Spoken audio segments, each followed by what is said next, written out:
반갑습니다. 타임레버리지. 시간을 들여 막대한 수익으로 치환합니다.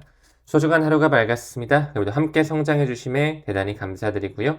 천천히 컨텐츠 만들어가 볼 수 있도록 하겠습니다. 무엇보다 투자도 중요하지만 건강이 최우선이죠. 날씨가 매우 좀 추워졌습니다. 여러분들 감기 걸리지 않게 조심해 주시고 늘 아프지 않게 건강관리 잘 하셨으면 좋겠다. 이 말씀 좀 전달 드리겠습니다. 천천히 들어가 볼까요? 엔비디아의 CEO 젠슨 황이 나오네요. AI에 대한 산업혁명이 시작이 됐다. AI는 증기기관, 전기, 정보통신에 이어서 인류 역사상 4번째 산업혁명을 이끌게 될 것이다. 이렇게 말하고 있죠.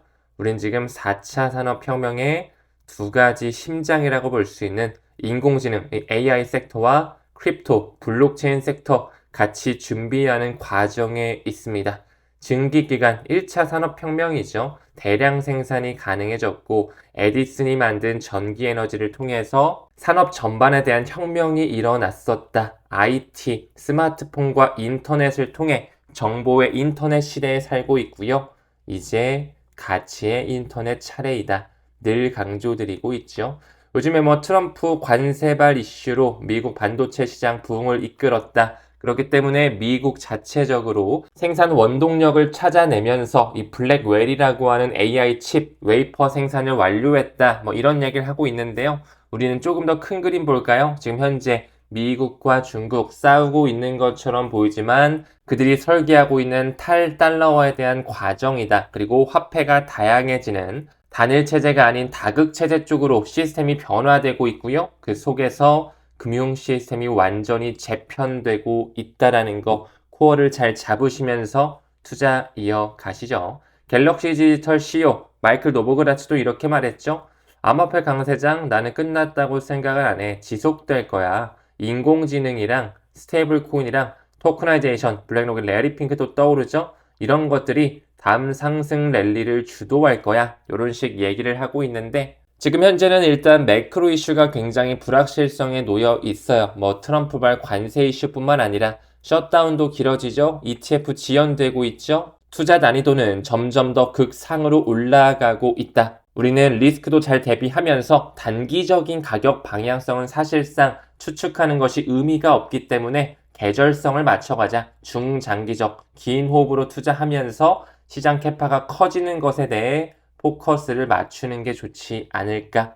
일단 지금은 버블을 만들어가는 과정으로 저는 생각하고 있고요. 점점 금융 시스템이 새롭게 변화하는 부분에 있어서 리플 XRP가 차지하는 생태계 비율은 늘어나고 있다는 것 명심하시길 바라겠습니다. 다음 기사 봤을 때 좀 안타까운 소식인데요. 콜드 월렛, 시드 구문 입력이 나온 비극이다라고 하면서 미국의 한 XRP 투자자가 120만 개 정도의 XRP 가지고 있었는데 이거를 몽땅 다 해킹당했어요. 지금 보니까 어떤 하드월렛 썼는지 확인해 봤는데 홍콩 하드월렛 제조사 엘리팔이라고 하는 이 하드월렛을 본인이 가지고 있다가 이 시드 구문을 해킹당해 가지고 한 번에 도난을 당해버린 것이죠. 이 하드월렛, 콜드월렛 쓰시는 분들 이 프라이빗 키라고 하죠. 시드 구문 관리할 자신 없으시면 하지 마세요. 그냥 쓰지 마세요. 그냥 업비트, 빗썸 이렇게 좀 분산해 두시고 차라리 중화거래소 쓰는 게 낫지. 본인이 인터넷 쓰는 게 좀 어렵고 프라이빗 키 관리를 못할 것 같고 누군가의 도움을 받아야 되는 그런 상황이라면 저는 오히려 이런 콜드월렛 여건에 안 맞는다라고 생각합니다. 저 같은 경우는 늘 강조드렸죠. 국내 거래소, 해외 거래소, 하드월렛, 그리고 어플리케이션을 활용한 비스탁형 지갑 꾸준히 분산화를 좀 하고 있다. 수익률도 중요하지만 털리면 다 끝이죠. 무엇보다 안전을 최우선해서 투자 이어가시길 바랍니다. 다음 기사 봤을 때 중국이 어제 기준으로 해서 4중전회를 개막했습니다. 5년간의 경제정책 방향성을 제시할 수 있는 토대가 마련됐다. 이렇게 볼 수가 있겠죠. 무엇보다 증시를 다시 한번 올릴 수 있는 부양책을 내놓을 수가 있다. 위안화 강세 강화 정책을 내놓을 가능성이 높아 보이는데 일단 이번 달 말에 FOMC 회의와 APEC 정상회담이 있죠.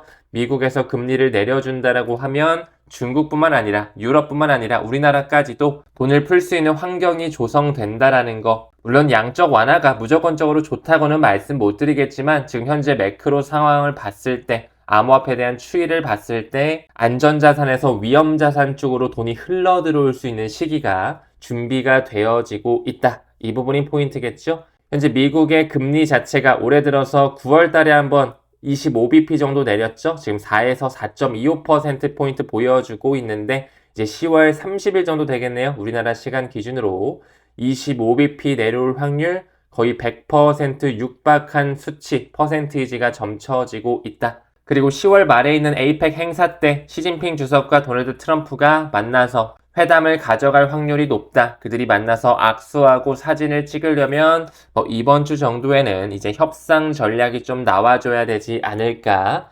이렇게도 생각이 듭니다. 다음 기사 봤을 때 비트코인 기준 온체인 지표 하나 짚고 가려고 하거든요. RVTS 지표입니다. 시가총액 대비해서 조정된 온체인 거래량의 비율을 나타내거든요. 이게 높아진다라고 하면 보유나 투기 성격이 강한 거고요. 낮아진다라고 하면, 하락한다라고 하면 오히려 거래와 자금 흐름이 활발해지면서 네트워크가 실질적으로 활성화되고 있다는 걸 의미한다. 지금 현재는 RVTS 지표가 하락하고 있는 것이거든요. 즉 다시 말해 온체인 네트워크들이 실제로 사용이 되고 있고 자금이 움직이면서 시장 참여자들이 거래를 나서고 있다. 즉 이제 슬슬 내부적으로 활력을 가져가며 다음 상승 국면을 준비하는 전조 현상이다. 이렇게 좀 해석이 되고 있습니다. 우리가 온체인 지표를 볼 땐 하나하나에 집중해서 보기보단 10개, 20개를 동시에 보면서 확률 게임을 하자라고 말씀을 드렸는데요. 또 알리가 보여주는 이더리움 MVRV 차트를 봤을 때는